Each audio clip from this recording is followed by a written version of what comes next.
At dahil nga 100 followers na tayo, dahil ngayon araw na to, special ang araw na to, celebrate tayo ng ating 100 followers. Maraming salamat nga pala sa inyo. Kung di dahil sa inyo, hindi ko to maaabot. At ayun nga, balik tayo sa aking pinakita. Bale, may itlog nga pala ako, 4 na piraso dyan. Actually, 4 talaga yan. Hindi ko talaga pinakita. At meron pa talaga dito sibuyas. Yun, inamoy ko muna at kinain. Joke lang. Huwag mo amoyin. Kakainin mo pa. At so yun, magluluto nga pala tayo ngayon ng scramble. Gagawin lang natin itong scramble. Lalagyan lang natin ng sibuyas at magic sarap. Yun lang, wala na kasing kamatis kasi wala pambili tayo ngayon pera. At so yun, makalat nga pala dahil lininisan muna natin dahil sa sobrang kalat. Marami nga palang hugasan dyan, hindi nga pala ako muna nakapaghugas. At so yun, pinakita ko dahil 4 nga ito sa 3 sibuyas. So yun, hiniwa-hiwa ko muna. Hiniwa mo ako muna ng ganyang kaliliit. Depende sa inyo kung anong gusto nyong kalalaki. Depende na, nasa sa inyo na yan. Yan, ganyan lang yung aking pagkahiwa.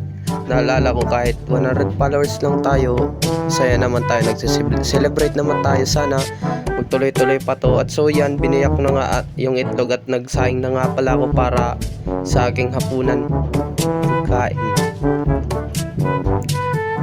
Sarap talaga pag ganito. So yun, nakikita nyo naman, binuksan ko na yung apoy, nilagyan ko na pala yan ng oil. Bale, ayan, dinagay ko na yung itlog. Kahit 100 followers lang, ayos na yan, mag-celebrate naman tayo kung gusto nga dumami. At hindi ko alam kung hindi ko to maabot kung di dahil sa inyo. So yun, nagpapasalamat ako sa inyo. Kahit ganyan lang yung aking sinelebrate, sana ma-appreciate nyo at na-appreciate ko naman dahil aking niyang ginawa. At so yun, yan lang o, pag ganyan-ganyan at aking pagluluto. At so yun, luto na nga pala. Sinalang ko muna sa dito sa ano, basta yan, kinuha ko muna dahil totoo na. Yun lang, naluluto na ta.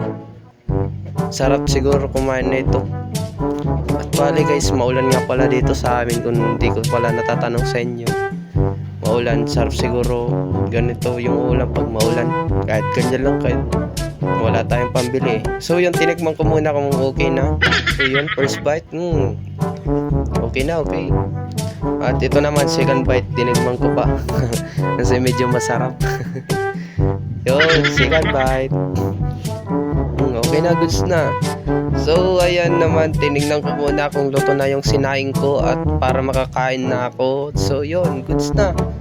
So yun, luto na nga, nagsandok na ako ng pagkain. At ito nga pala, yun, pinakita ko sa inyo. Yun, yun, kikita nyo naman.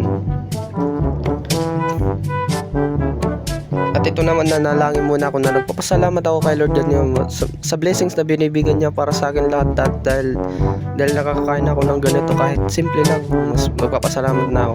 So yun, okay na pala, kain-kainan na, let's go. At kahit itlog yung ulam nyo, huwag nyo kahiya. Kumain pa rin kayo at magpasalamat kayo sa itaas kung anong meron kayo ngayon. So yun, dito na nagtatapos, hanggang dito na lang.